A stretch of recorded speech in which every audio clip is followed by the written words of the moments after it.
12 ans après une opération chirurgicale ratée, le chef mondialement reconnu Philippe Conticini est toujours très affaibli et garde pas mal de séquelles physiques, comme il l'a dévoilé à Jordan Deluxe. Chef à succès, Philippe Conticini gagne en notoriété durant les années 1990 pour ses petites et grandes innovations en pâtisserie. La plus connue est sûrement l'utilisation des verrines, bousculant l'usage classique des assiettes afin de présenter, puis savourer, un plat ou un dessert. La vie de ce grand spécialiste de la pâte à choux, multi-récompensé à l'international, a pourtant pris un ton très dramatique le 4 janvier 2010. Celui qui a toujours évoqué son poids sans embâge, il en a fait l'objet d'une autobiographie, J'ai perdu 120 kilos, sortie en 1996, a eu recours à une intervention chirurgicale, il y a 12 ans. Cette dernière lui cause aujourd'hui pas mal de soucis, notamment avec la justice. Son passage au bloc tourne au cauchemar. L'opération aurait dû permettre au pâtissier d'avoir un estomac plus petit, comme il le souhaitait à l'époque.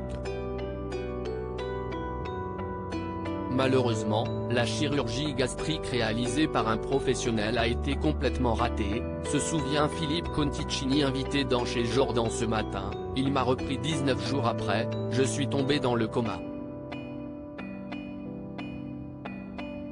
J'ai voulu faire un bypass, qui n'a jamais été fait d'ailleurs.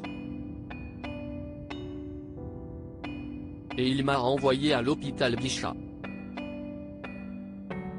Quand j'y suis arrivé, septicémie, péritonite aiguë, tous les organes affectés, le cœur qui ne battait plus. Explique le sexagénaire qui se trouvait sur son lit de mort, à écouter les experts.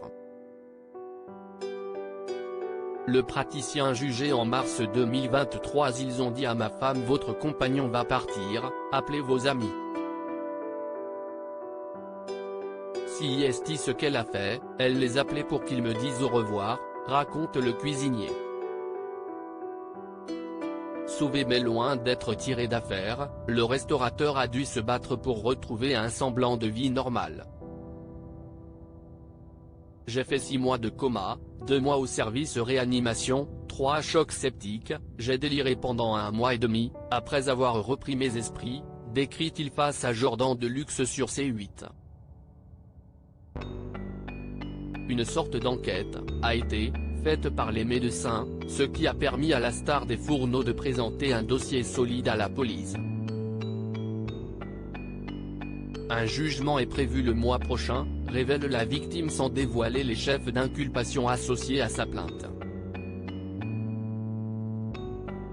Plus d'une décennie après les faits, Philippe Conticini garde des séquelles pas gravissimes mais très ennuyeuses. J'ai perdu 70% de la motricité, de ma main et de mon bras droit, je n'ai plus de force. Il a fallu que je devienne un petit peu gaucher. Heureusement, maintenant j'ai moins besoin de pocher et de rouler les croissants. J'ai une ceinture abdominale, je n'ai plus de parois et j'ai une canne parce que sinon je peux tomber, détaille cet humble survivant. À lire aussi Top Chef, entre David, Mallory et Adrien, la compétition s'annonce rude. Le chef Philippe Conticini met la barre haute.